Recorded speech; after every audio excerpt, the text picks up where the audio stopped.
Once upon a time, two friends joined forces to bring you the best in horror entertainment. Brian from the north, Tim from the south, each bringing their own unique perspective to the horror community. Movie reviews, Blu-ray releases, beer pairings, games, and more. Welcome to your new home for horror. This is Civil Gore. All right, guys, as you know, we love anthology films, and we had the pleasure of being able to check out a new one called SINPHONY. I got to watch this one today and really enjoyed it. And we have several directors from the film on tonight to speak with us, so we're really excited. I'm going to just go around the room because I'm not going to attempt to learn everybody's name right off the bat. We got a lot of folks here. So I'm just going to start off with Jason. My name is Jason Ragusta. I'm a writer, director, producer on the first segment, Mother Love. All right. Thank you. Galvin. Hi, I'm Michael Galvin, and I'm actually the executive producer of the entire film. And Haley, a returning guest. Hi, I'm Haley Bishop. I am the writer, director, and lead actor in Forever Young. Mark. Mark A. Pritchard. I'm writer and director of Limited Edition, based in Oxford in the UK. All right, Greg. I am Greg Green in Nashville, Tennessee, and I, along with my longtime collaborator, Wes Driver, I supplied the short film called The Keeper to the project. Nicole. I am Nicole Carlson, a writer, producer, director of Maternally Damned. Kimberly. Hi, I'm Kimmy, and I wrote and directed Do Us Part. Stephen. I am Stephen Keller and the writer-director of Earworm. And Sebastian. Hi, Sebastian Bazil. I am the executive producer, along with Mike, and the writer and co-director of the Wrap One story, beginning, middle, and end. Awesome. I keep forgetting I co-directed that too. I keep forgetting that. I was like, yeah, my notes say that. He's shuffling himself short here. He's not giving him his whole... I've done this in like all the previous interviews. Like, I would have learned by now, but I haven't.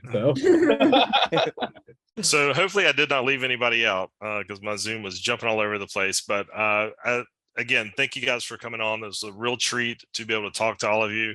Like I said, I really enjoyed the movie, and I'll let Brian take the next question. Yeah, so this anthology, what drew me to it was the interesting creation story here that I guess it was created by the Clubhouse app, which Tim and I are not too familiar with. I don't know if we're cool enough, maybe, or something like that, but I understand it's some kind of like audio app that you guys could share. So if you guys want to take turns or someone speak for the, I want to learn about how this app works and how you guys came up with the collaboration for this. Yeah, it's kind of like when you had group calls in middle school. It's a lot like that. A lot of us found each other through the horror community, the horror clubhouse that Jed Shepard and Alex Neuer and Seb built. And then also we met in like screenwriting rooms. But then one night Seb had a room, which he can take from there and tell you the whole story of that. That was our fateful night. Yeah, it was actually back then, the app was, you could only actually join the app by invitation. You couldn't just join. Somebody had to invite you to come in, and then you would be vetted, and then they would, in a couple of days, then you'll get on the app. And one night I had writer's block, and I was writing a script. I wasn't getting anything, and I got on the app at 4 a.m. and I met, aside from Haley and Nicole, I met all these guys and this woman. We were talking about horror movies. And I mentioned that mine is my favorite director, John Carpenter. It's anything Stephen King and John Carpenter. And I mentioned Christine. So if you've seen the film, you notice that two of the segments took place in cars. So the original idea was that they would all take place in cars because of my love for Christine. And then the idea sort of kind of like expanded after that. So long story short, so we're discussing this genre that we all love. And I said, again, it was 5 a.m. I could have been, I don't know, maybe I was in the right mind. And I said, if you all write a 10-page script, 10 minutes, I bet you I can get my partner, Mike, to find the money to produce your film. And then there was a slight pause. And I said that half jokingly. Again, it was 5 a.m. And I hadn't slept. And then I think we all got offline, and I got up 5 hours later at 10 a.m. in New York City, and I had the first script in my email, in my inbox. And I read it, and it was good. And I was like, well, I guess we're doing this. So I called Mike. I said, Mike, we're going to make a movie with a bunch of strangers I just met on this app called Clubhouse, and we're going to give him money, find money to make this movie. And Mike said, well, okay, so what's Clubhouse and what are these people? There could be crazy people. So I'll let Mike take it up. It was crazy. I mean, it's like the equivalent of saying, hey, I just met 10 random strangers on Facebook. We're going to produce all these films for them. So yeah, it was definitely crazy, especially at the time Clubhouse was relatively new also, but it obviously really blew up, especially during COVID. And so, I got onto the app and I started using it and started meeting all these people from around the world, and I met these guys, and I saw that the scripts started coming in, and I was like, oh, this is actually good stuff, So we did Zoom at some point to make sure that they were actually real people and not robots. But once we saw that, I was like, well, I guess we're making this movie, right? And so we kind of came together and decided to kind of greenlight these projects, and we went right into concurrent production all around the world. We sort of did like 2 of them at the same time. And we sort of, where we are now is right here talking about its release coming out this weekend. Also, I kind of want to expand on the idea for the anthology, because this one, like most anthologies, has a bit of a wraparound segment. It also has a common theme. Did you guys come up with a theme beforehand, and then everybody wrote scripts kind of trying to tie into it, or did everybody just write a script and we kind of looked at what some commonalities were there? No, I mean, one of the important things for us was to make sure that these guys really had the leeway to come up with the creative that they wanted to come up with.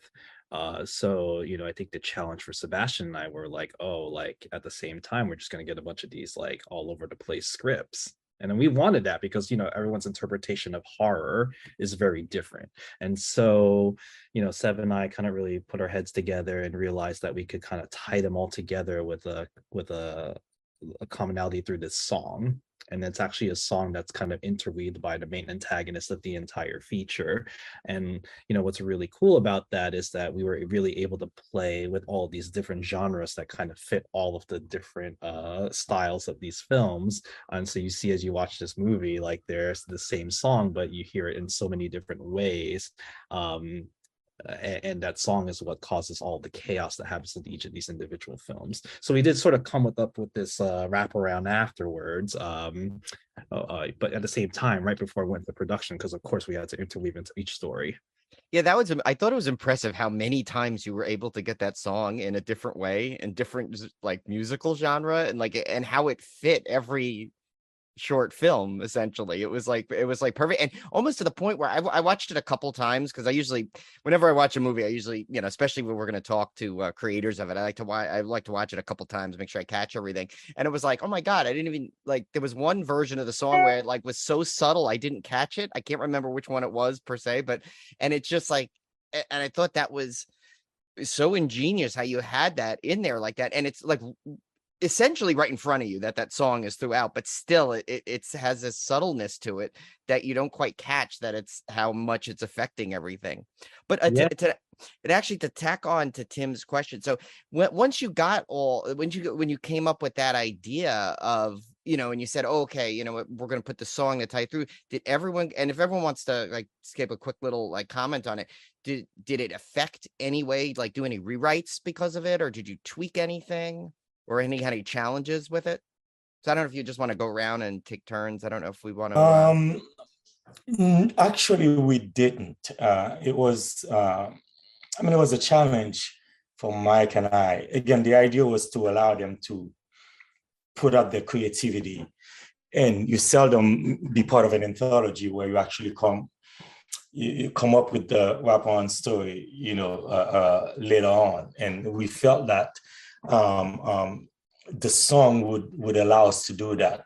We did actually change a few lines and a few scenes in Nicole's script because we felt that that should be at the end, and we had to sort of kind of like tie in the birth and Symphony, who's the main antagonist, into the whole thing. So I ended up writing a couple of scenes on top. Symphony, she's sort of kind of like, she's at the top of the film, the beginning, delivering the baby, and she's also delivering the baby in Nicole's segment as well, which you don't really see until she brings the baby home. So that's the only thing I think we changed to make it sort of kind of like work within Nicole's segment.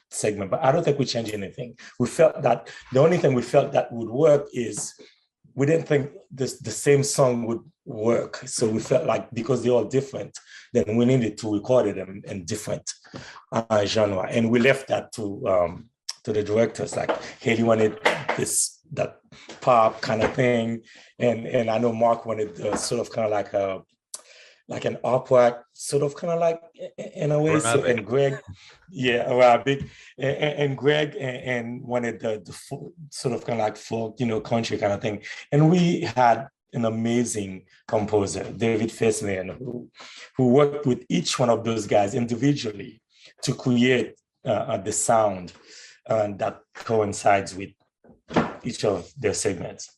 Yeah, it was just fantastic. Yeah. Props to him and to everybody who integrated it in the ways that they wanted to. I mean, the only way that we were really sort of responsible, and I guess it was a big thing, is when we actually wrote the song. We wrote the song, yeah. I knew I've never written a song before, so this thing looked like crap on paper to me. But David was able to really take this thing and like turn it into the amazing versions that you've sort of listened to throughout all of these shorts.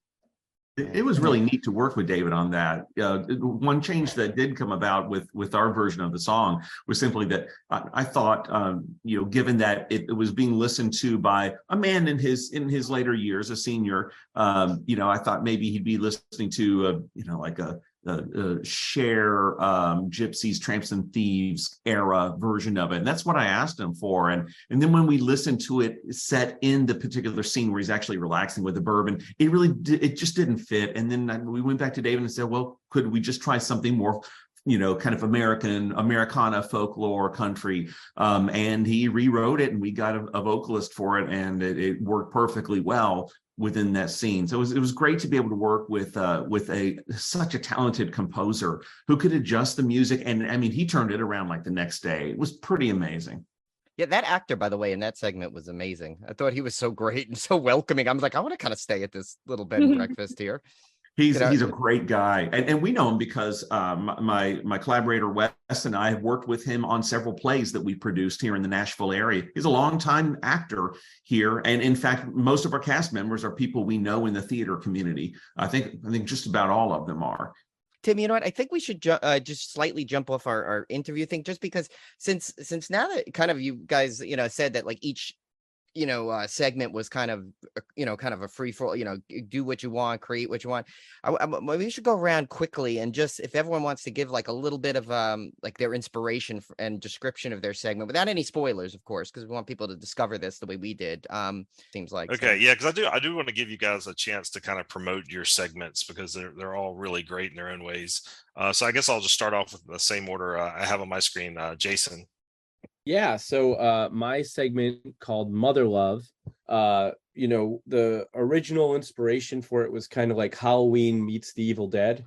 And it has to do with a masked killer invading the home of the wrong woman, who in this case happens to be a member of a coven of witches, who are all in the middle of a conversation over Clubhouse while she's watching over her young son.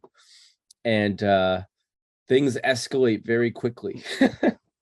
And get very messy, and hopefully, with a little twist ending to it that's not the norm. So, we were each asked to kind of come up with a story that could possibly be expanded into a feature, and I've got a whole mythology that goes into all of this. I'm hoping to explore at some point, but super happy with what we ended up with and how it fits into the rest of the film.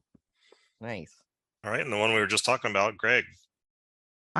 So my short is called The Keeper, and essentially it's a friendly innkeeper who's in his twilight years has turned his home into an inn, and he's welcoming various guests. And then a man, woman, and a 10-year-old boy show up, and he's welcoming them into their room, and he can tell immediately there's just something really wrong about the chemistry in this family. And he figures it's probably a domestic violence situation, domestic abuse situation. And so he tries to intervene in some way, but the problem that's really happening is something that's far beyond what he would ever have imagined. So it's a nice little drama. We kind of lean into there's some scary elements to it, some very mysterious elements, but there's also the horror of just kind of the sense of dread that you're stuck in a bad situation that you can't get out of. In terms of inspirations for it, as you can see behind me, I'm a voracious reader of horror prose. Really dig into the works of contemporary authors like Laird Barron and Paul Tremblay, Stephen Graham Jones, Kelly Link, and Nathan Ballingrud, and good folks like that. And also specifically in film, there's this indie gem that came out in early 2021, I believe, called Anything for Jackson. I love that one. It's a great film, and it features this really touching relationship between these two people in their elder years, and they have experienced a great loss, and they'll go to any lengths to repair their family life, and I just loved that tender and troubled relationship. So I want to kind of just go into that space of kind of heartbreak and pain, and play with that a little bit. All right, next on my list, I had Mark. Sure. So I live in Oxford in the United Kingdom, and I walk past some of the oldest libraries in the world, absolutely stacked full of ideas and knowledge and arcane bits and bobs, power, if you like, trapped in books.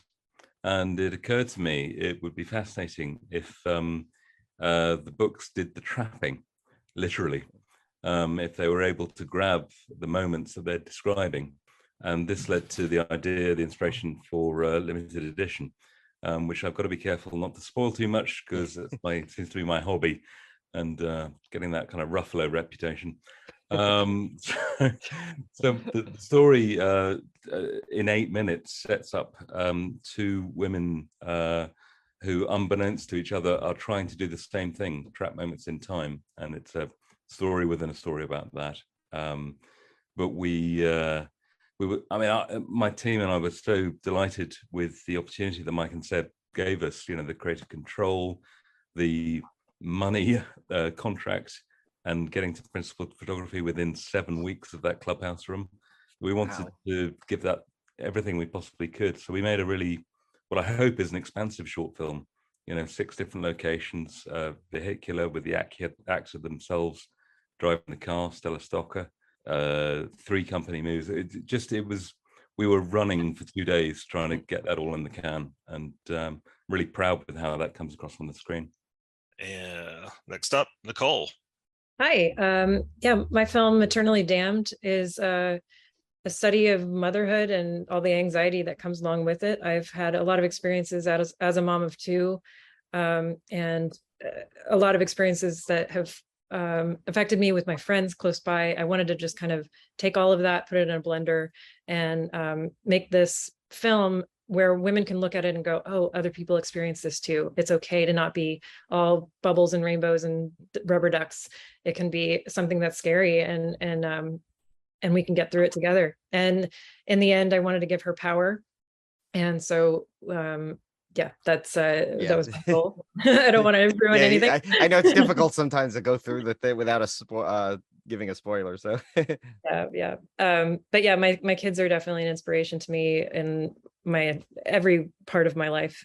So it was really wonderful to be able to use that experience and infuse the script with, stuff that's happened to me in my life. Awesome. How about you, Stephen? Yeah, so Earworm kind of came about from once we had figured out what our through line was, and we knew that it was going to be the song, I was just kind of like thinking about this idea of, well, what if the song itself is a symptom of a greater evil, in this world?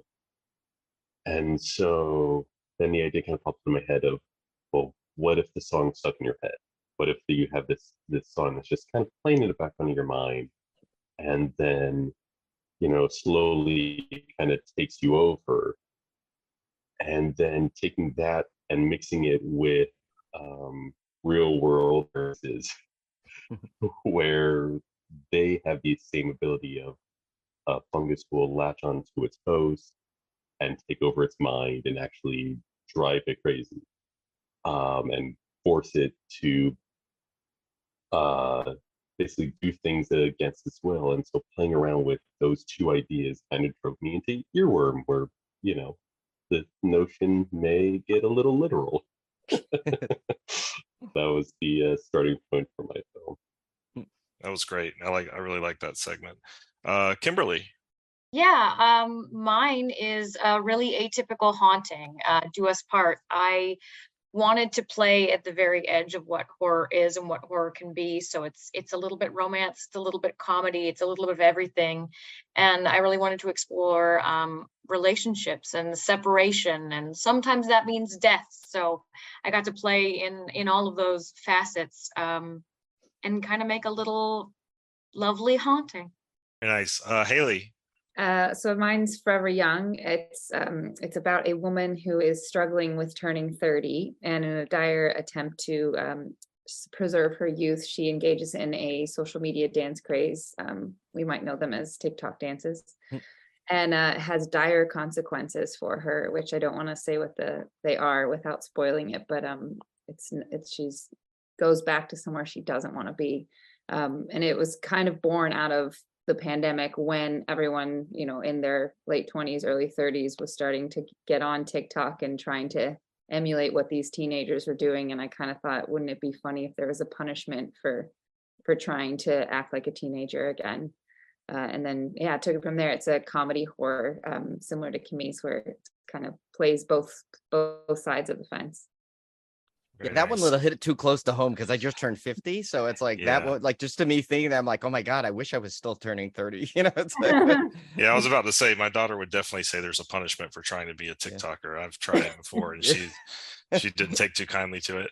Now, Sebastian and Michael, I guess you guys kind of tag teamed on the wraparound segment. So I don't know if you wanted to talk about that. Yeah, I once we had all the scripts and we felt like, and we shot it, that was the last one that we shot. We wanted to make sure that we sort of kind of like interweave some of the characters and objects through from the other segments through our own. And once we figured out that that particular song was gonna be the cause of all the calamities throughout the whole story, so it was sort of kind of like, it was just it was just a question of adopting your typical standard structure of anthology. You start with something, you weave it to the middle, and then you close with it. And so that's pretty much what it was. I mean, our script was probably maybe 2.5 pages. So it was that long, right? Yeah. Well, I felt like it didn't need that much, because like the films were so effective on their own. We just wanted to make sure there was a way when watching this in full that it just all tied together with sort of like an aha moment. Like, that's why these things are happening. So I thought Seven I didn't feel like it was necessary to go into this whole long-winded other story about like why this is all happening. So we want to keep it short and effective.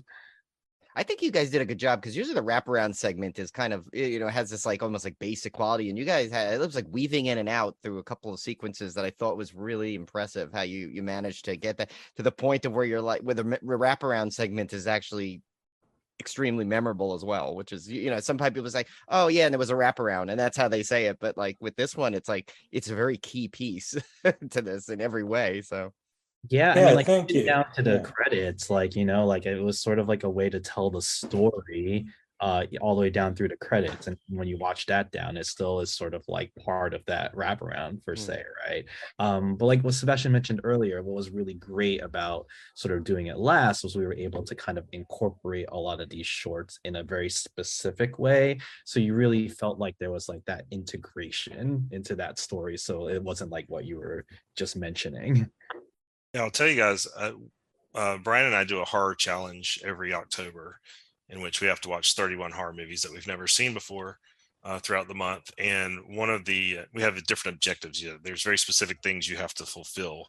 You got to watch People either love it or want to kill us. Yeah, you got to watch a really- movie with a gorilla in it, or you got to watch a movie with somebody who starred with somebody else. I think this year's was you had to get that one that drove everyone crazy. You had to find a movie where someone ate had a scene with a taco in it. Yeah, because while I was creating the challenge, I think a Taco Bell commercial came on. I'm like, there you go. There's one challenge.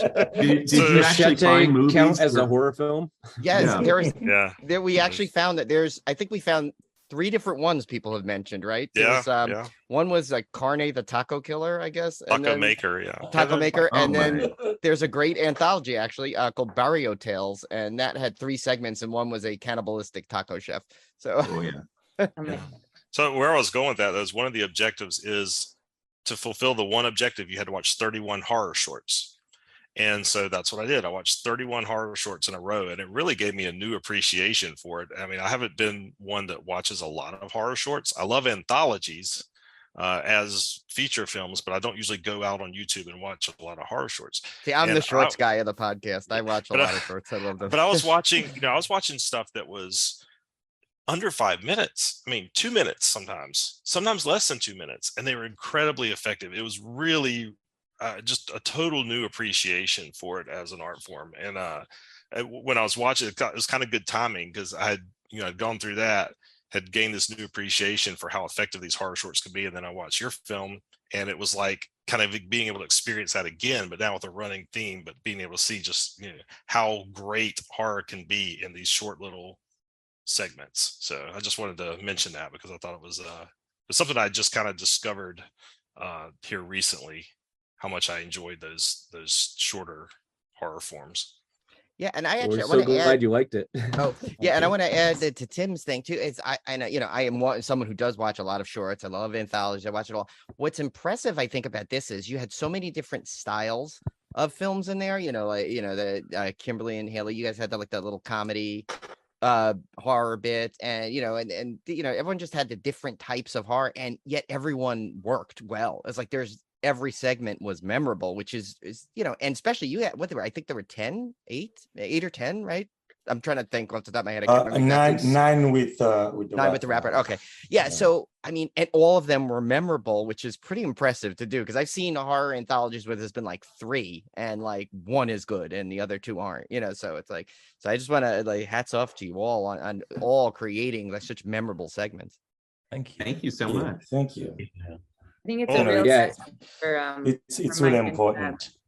It's well, I was gonna say the same thing about you guys. I think it's important for people listening to to this to understand that, and it wasn't a huge budget we gave these guys, so it's important for people to know that what they've accomplished with it is just phenomenal. So I I know Mike and myself, we're very proud of them, and they're just fantastic filmmakers. And I hope we get to show you guys some more things. There are more to come, perhaps out of this particular segments. There's certain news that might come later on. Well, we did see volume 1 in the beginning there, so that makes me think there's volume 2. Well, that's coming up as well, yeah. But I meant more of there's certain interest in turning some of these into feature films. So some of those news will be coming along, in a few months or so. So again, very proud of them, and they're just fantastic. Yeah, one of the things we really were adamant about pushing in doing this first one, outside of another anthology, which I know we all announced, was this idea of like shepherding them and turning them into like features. Because we saw a big opportunity in this to really sort of create a space for new voices, underrepresented voices in this space. And it's such a gatekeep community where like you produce a film and it has to go through all of these layers to get greenlit. And this was sort of an opportunity for Seb and I to kind of move a lot of that aside and say, hey, we could still take this out, completely to market, but we have the ability to sort of like move a lot of those sort of like lock and key gates and let people kind of do their thing and really provide a space where people can shine. And so an exciting thing out of that is, yes, like we're looking to definitely try to shepherd some of these further along, and hopefully we can announce stuff like that in the near future. Haley, I think you were going to say something before. I thought it was flashing, so I couldn't.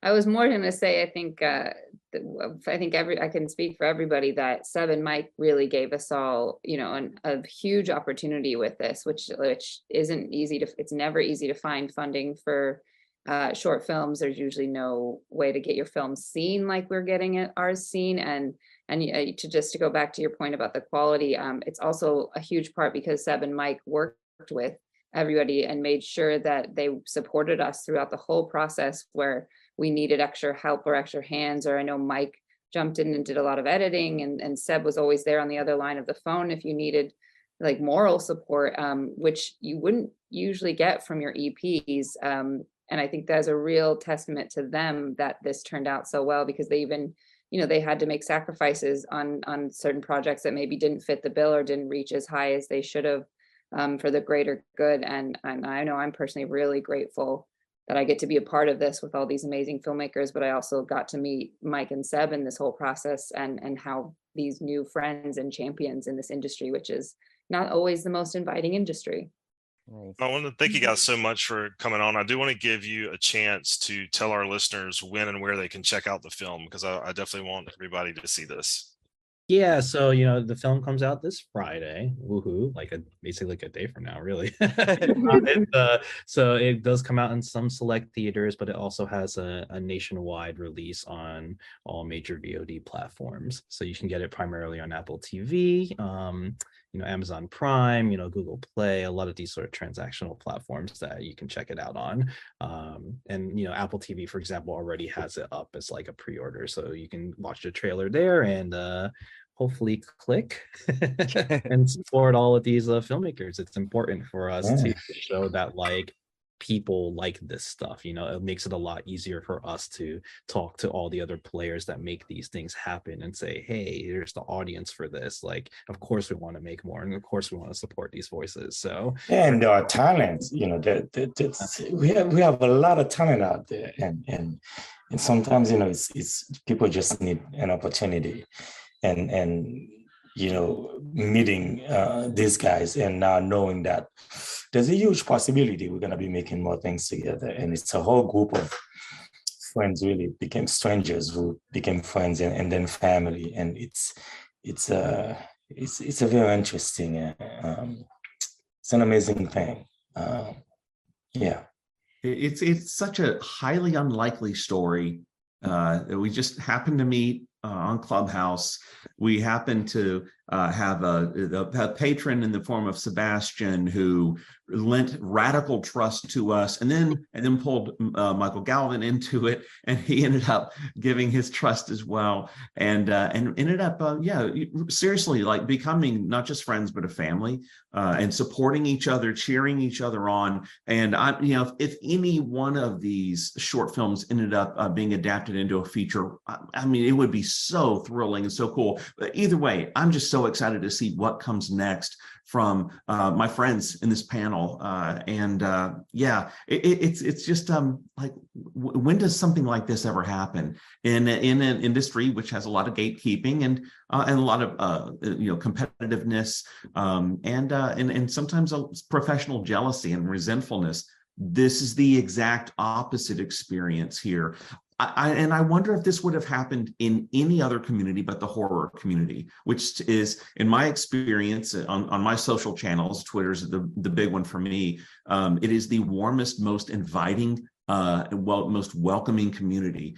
So anyway, I think, if you love horror, if you love the horror community, get behind this film and support it. go out and rent it and buy it, and especially tell your friends about it. And I think you'll see its premiere this past weekend. It was the first time I actually got to see most of the films. I wasn't there for a private screening that most of us had about a year ago. And as I watched it, it was just like one wonderful voice after another, and really was very fresh all the way through. You get a great sample of new visions for horror, and it's just a blast. So we do hope that your listeners will give it a try and tell their friends about it. Well, anyone that knows me knows I have a big New York mouth, and I will be telling everybody that will listen. Awesome. Even some that won't Appreciate listen. that. They will still they will That's hear good. it. They may not listen, but they'll hear me. We're in New York too, so thank Oh, you there for we that. go. Mike Okay. and I were in New York. Oh, there We're you go. actually heading out tonight. Mike and I and Kimmy will be presenting the film at Nightmare tomorrow night. Oh, So nice, Mike and nice. I will leaving tonight for Columbus, for Oh, Ohio, awesome. to premiere, and then Kimmy will meet us there. So the two of us will rep these guys that are in London and Oxford and Romania and in Tennessee and San I had to Francisco sneak in- everywhere. Had to sneak in one more festival premiere before its wide release on Friday. So Yeah, so that's the Just under the wire. Nightmare. yeah. Yes, yes. Well, no, this is great. We appreciate you guys so much for all of you coming on, especially the ones that are in countries that I don't even know what time it is.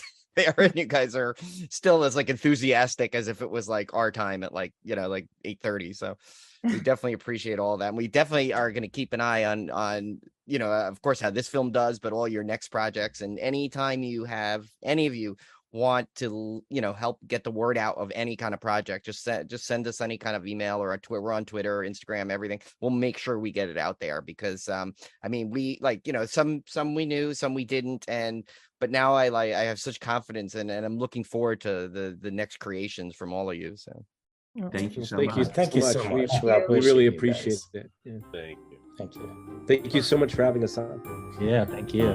our pleasure.